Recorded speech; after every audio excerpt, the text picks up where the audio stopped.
This episode of the LCTV News is brought to you by North Shore Community College. If you have the will to attend college, we have the way for you to earn your degree. Good morning, I'm Dani Vittori, and this is LCTV News. Just over halfway through this month, events are beginning to move outside again. On the Lowdown, we welcome back the founder and president of Those Who Care for Those in Need to discuss their upcoming fundraiser. Here's the news for Friday, April 21st, 2023.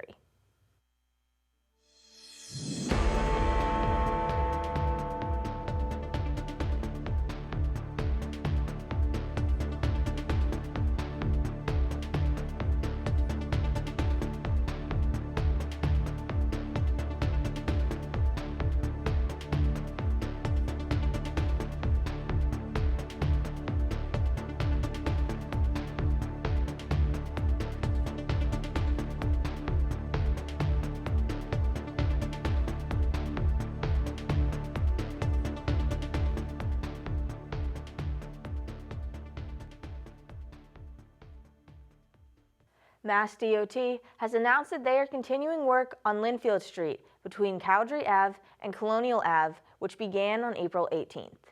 From there, work will be done weekly from 7 a.m. to 3:30 p.m. Mondays through Fridays and will continue throughout the fall. There are a multitude of improvements being done, including roadway resurfacing, reconstructing sidewalks, installation of drainage systems. This is all part of a $5.5 million project to restore part of Route 129. Drivers can expect reduced speeds, delays, and should use extra caution in the affected areas. Lynn will be using $200,000 from the Cannabis Host Community Funds to improve traffic signals around cannabis stores. This will include adding LED lights, replacing damaged equipment, and upgrading pedestrian signs to include countdown signals. Cannabis mitigation funds will also be used for the initial design phase of a more extensive project at the intersection of Summer and South Streets. The Broad Street Corridor project would work on improving 7 intersections with the city applying for funding through the Boston Metropolitan Planning Organization's Community Connections program as another way to improve traffic patterns and flow. Last Saturday the 15th, there was a farmers market in Central Square. Put together by the Food Project, members of the community came out to buy fresh produce from local vendors. Here's a clip from the event.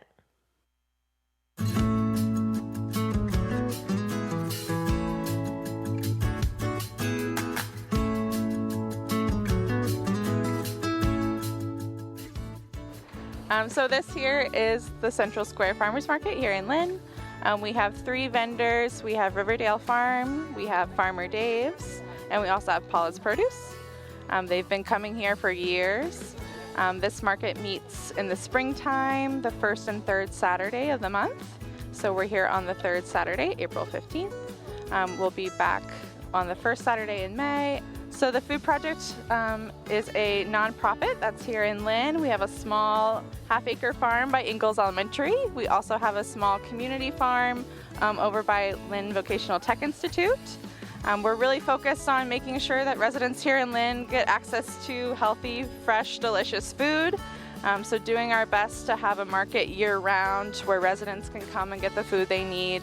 And also just making sure that, we're really listening to residents. We're hearing about what they'd like to see happen, what they'd like to see within the Lynn food system, and really thinking about how we can put that into action. What's really special about our market is everyone here accepts SNAP, card, cash. In the summers, we accept senior coupons, we accept WIC coupons. So all of our vendors here accept those forms of payment. We also make sure to have lots of resources about other things that are happening in the community. All of our other community partners that are here in the city who have amazing programs and resources for residents. We try to make it more of a community hub. In the summer, we'll have live music here. We'll have fun bubbles and chalk and games for kids. We really just want to make this a nice place for residents to come and do their shopping, but also connect with neighbors. Consultants hired by the city have released reports on their findings. This was the final step in phase 1 of designing an unarmed response team to the city, which operates independently from law enforcement. Design and implementation are the next phases, which will use the same consultants as well as Elliott Community Human Services, who are already establishing a team.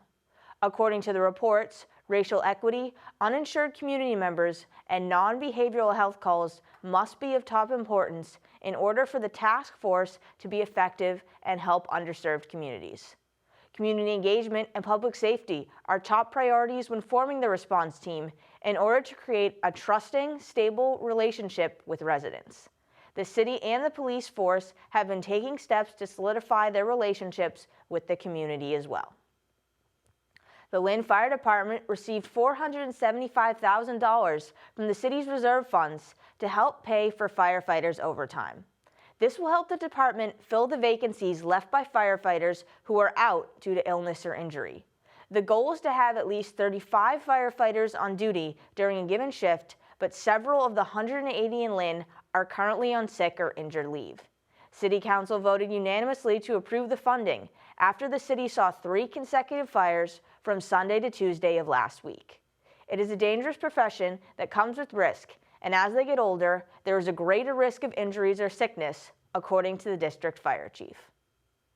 The YWCA North Shore Rape Crisis Center hosted Take Back the Night, an event to honor survivors of sexual assault for Sexual Assault Awareness Month. On Wednesday the 19th, a group gathered at Lynn Commons before marching to the Lynn Housing Authority for speeches and activities. Here is more.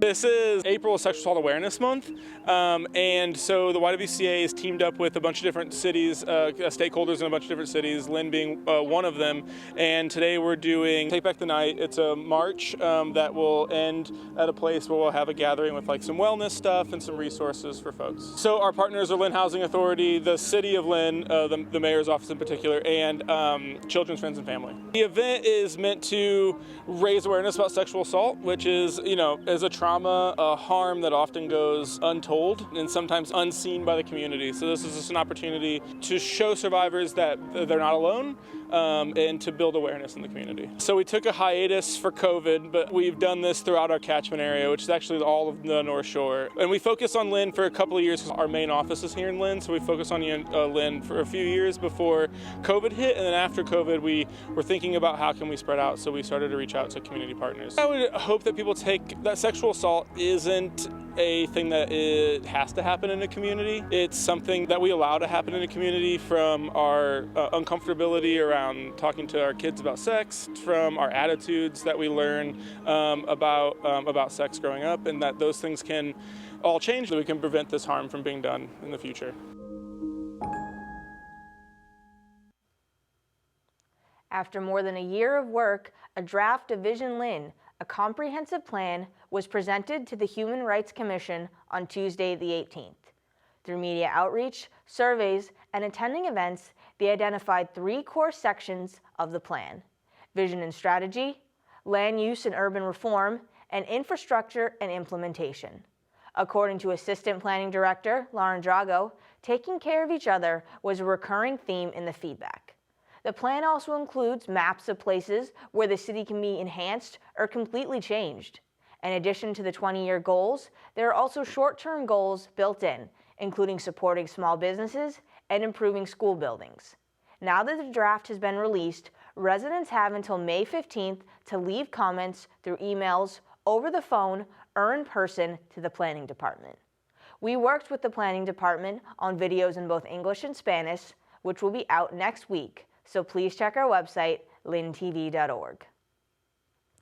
The Hennessy House in downtown Lynn is one of 12 projects in Massachusetts being awarded a permanent supportive housing grant by the state.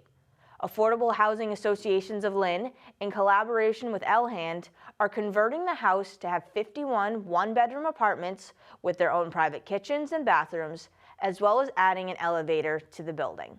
23 of the units will be reserved for extremely low-income individuals, many of which will be transitioning from homelessness, with the remaining units reserved for those who earn less than 60% of the area median income. Additionally, services will be offered for tenants on site at a multi-agency service center being run in partnership with LHAND. When looking at the many benefits of renovation, the LHAND executive director stated, quote, "Not only will the residents benefit with the rehabilitation of the units and additional on-site services, but this investment will help stabilize and revitalize the downtown neighborhood," end quote. On deck, the sports update.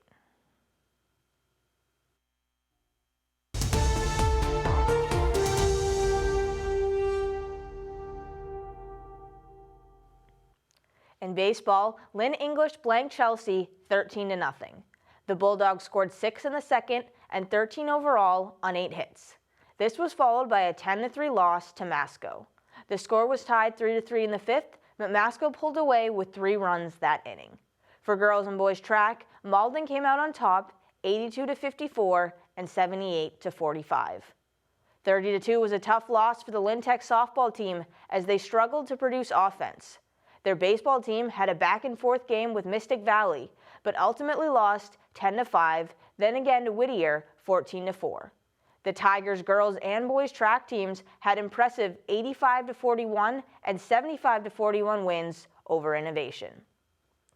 In their third game in 5 days, the Spartans boys lacrosse fell to Arlington Catholic 17-6, while girls lacrosse was victorious over Arlington 12-6, led by Ava Nason with 7 goals. In baseball, despite some hard-fought battles, the Spartans fell 8-2 to Fenwick and 3-1 to Pope Francis. They rebounded with a strong 14-4 victory against Danvers, led by Tad Giardina, going 3 for 3 with a walk and 2 triples. Their softball team shut out Fenwick 5-0 before also beating Gloucester 5-1.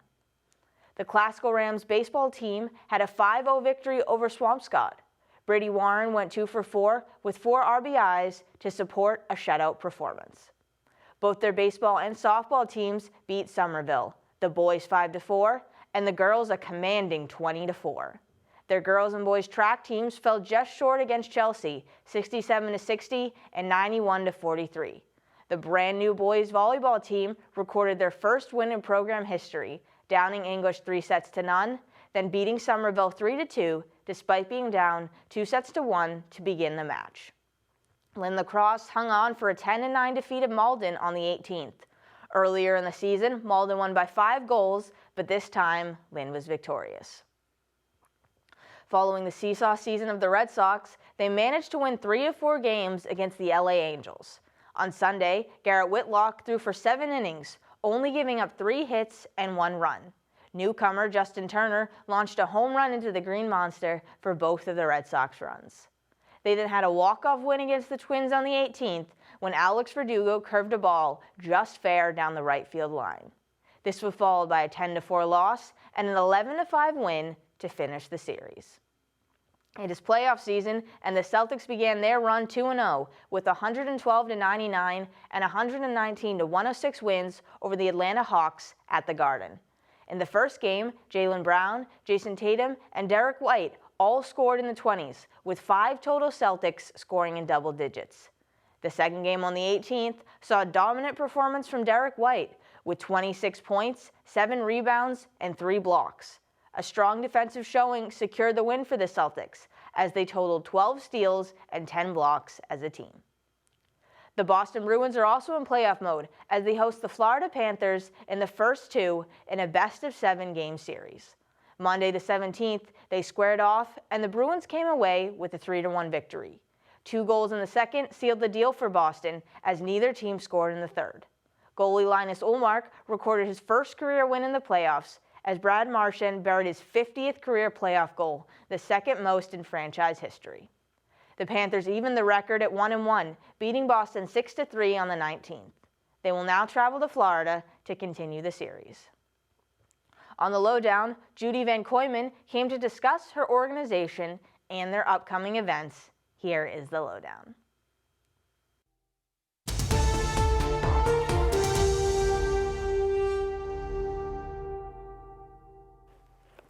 Good morning and welcome back to another edition of the Lynn Lowdown. I'm Dani Vittori, and today we have on Judie VanKooiman, the founder and president of Those Who Can for Those in Need, who also hosts her own show on local community television. Thanks for coming on. Thanks, Dani, and thanks to LCT for always supporting my show and for my nonprofit. Of course. So before we even dive into the nonprofit, you have your own show that you send to us, Life Issues is what it's called. Do you want to talk a little about that? Sure, it's a resource information show, anything to do with life. I've been doing it now since I started in December of 2010, so a long time. And of course, this wonderful cable access station airs the show for me also.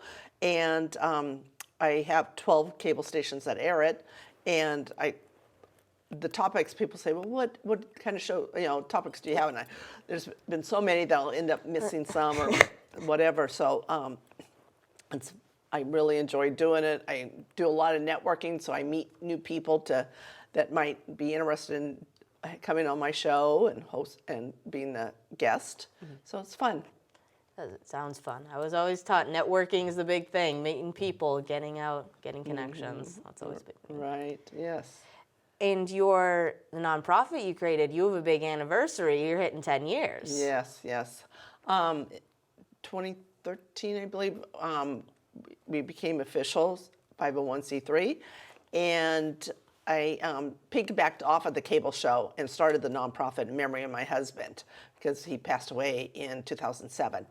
And I just wanted to help others going through their bumps in their lives and that we're looking for resources and everything because sometimes it's hard. They don't know where to turn or whatever. So, so I started that. And so we've been hosting every year in the spring, Uplift Yourself with Laughter comedy show. And like you mentioned, this will be our 10th year doing this. And just so exciting, so amazing and everything. So our main guest headliner is Lenny Clarke. And a lot of people know him. And he's a fun guy. Yeah, and you said you do this every year as a fundraiser for the nonprofit. Could you talk a little about where it's going to be held this year and some of the other things involved with it? Sure. It's at Giggles and Prince Pizza. And it's up on Route 1 in Saugus. And it's all the pizza you can eat. And there's a cash bar, and we're going to have raffles and 50-50 and just amazing. Since it is a special anniversary, we have somebody making cupcakes with butterflies on it because butterflies is kind of our theme, for the nonprofit. And it's just, fun night. Laughter's the best medicine. So we're just hoping that, people will come out it's in the middle of the week. So get out of work, come up and have your dinner and hear some, laughter and everything. So we've got, like I mentioned, all kinds of raffles. I mean, I can't even name off because I have a great raffle committee too that's helping out for that. So, yeah. And for anyone who's interested in going to this event, how would you go about getting tickets to it? Okay, they can call myself or any of the board members, and my number is 617-462-5719.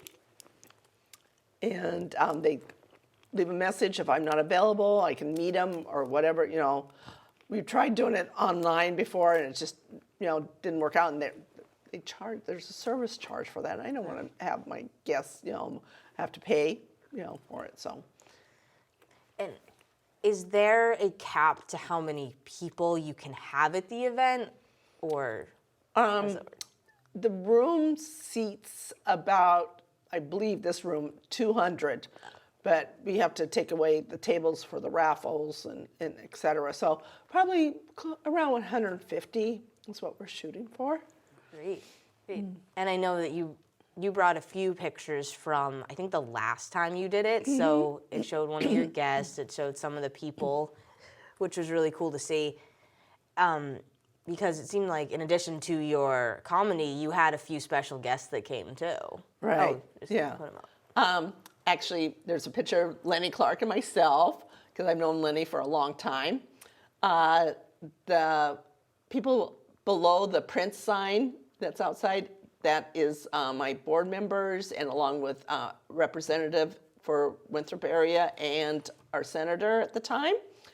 And then over to the left, of my left, we give out a Those Who Can award to an organization that's with Those Who Can for Those in Need. And last year we gave the award to Dan O'Leary. He was the executive director of Mystic Valley Elder Services. He is now retired, so this was perfect timing that we got to do it. This year we're going to give the award to our former speaker, Bob DeLeo. He's from Winthrop. He's always been a great supporter and helpful person since we started the nonprofit. So we're going to do that. And for him, we're collecting full-size toiletries for the emergency services at Capic, which is based in Chelsea. And they service Winthrop, Revere, and Chelsea.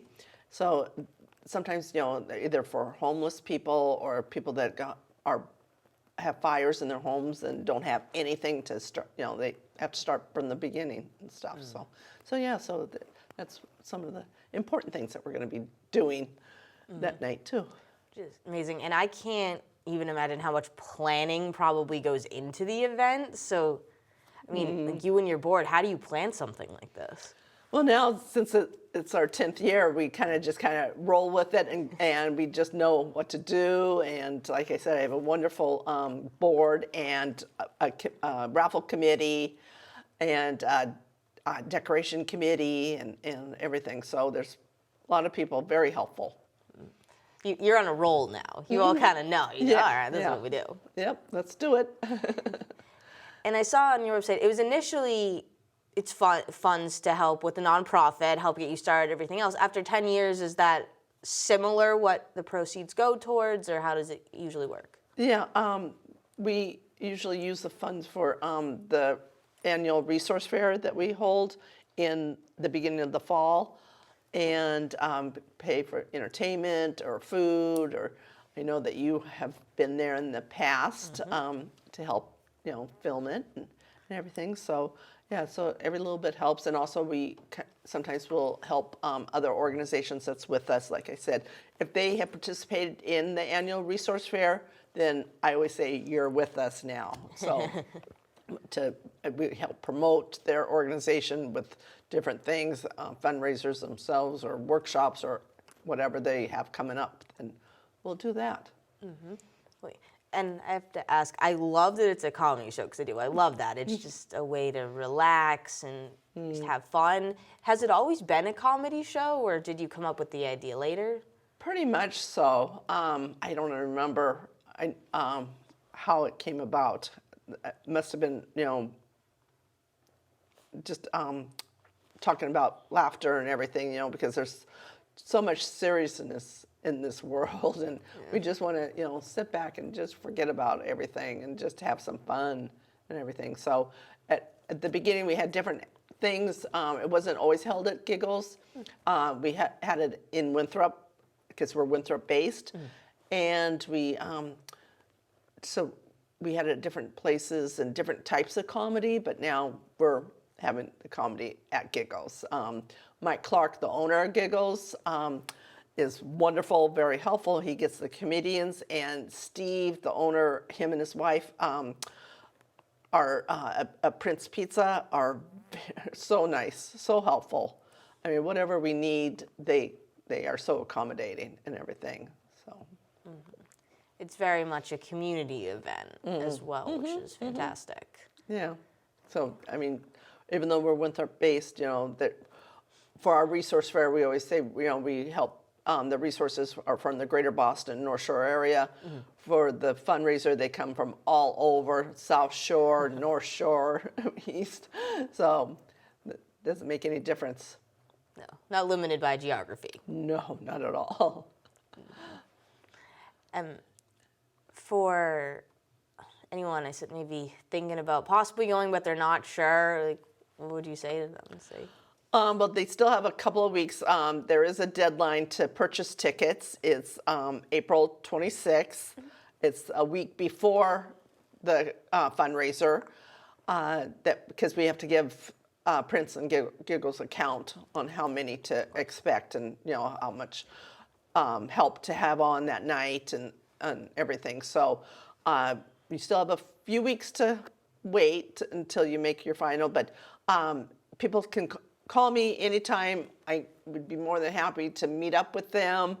I'm going to be delivering a lot of tickets during school vacation week, because I transport special need kids to and from school, so they're on vacation, so I'm on vacation. So that's going to be probably the week that I deliver tickets and everything for people, so and meet up with them. So yeah. Great. And is there anything else that I hadn't mentioned about the fundraiser, your organization, your show that you wanted to mention? No, I just keep on doing it. I'll do it as long as I can possibly do it, both the Life Issue Show and the fundraiser, the Uplift Yourself with Laughter.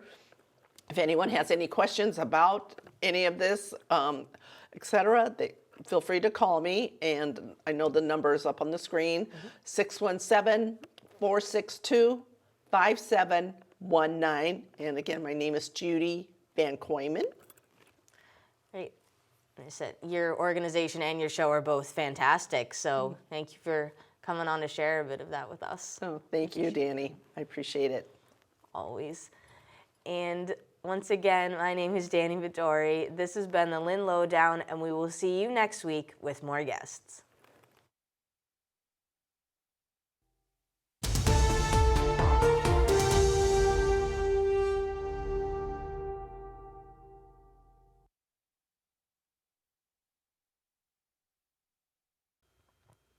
Now, the community calendar.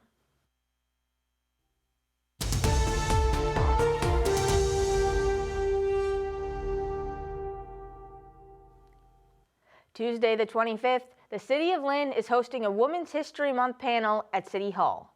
8 women leaders, including the designated superintendent of Lynn Schools, will discuss specific topics as well as have a brief Q&A session with the audience. From 6 to 7:30 p.m. on the 27th, there will be a showcase of student work as part of the project Lynn, a Greater Gateway. This is a joint project between the City of Lynn and urban planning students at Harvard University. There were 3 main focuses over the course of the project, including better understanding the benefits refugees bring to Lynn, as well as why it is a place for them to integrate and thrive. Next Saturday, the 29th, is the Cambodian New Year celebration at Lynn Commons, beginning with the parade at 9 a.m. that goes from Chestnut Street to the Commons. Celebrations then begin on the Commons from 10 a.m. to 6 p.m. Head down for a day of music, performances, and food. For more information on these and all events in our community calendar, go to lyntv.org. That is all the news for this week. To watch our videos, read press releases, and explore our community calendar, visit lyntv.org. Also, subscribe to our YouTube channel, Lynn Community Television, for interviews and other videos. And follow us on social media at Lynn Community Television to stay up to date on what is happening in the city. I'm Dani Vittori. This is LCTV News, and we will see you next week.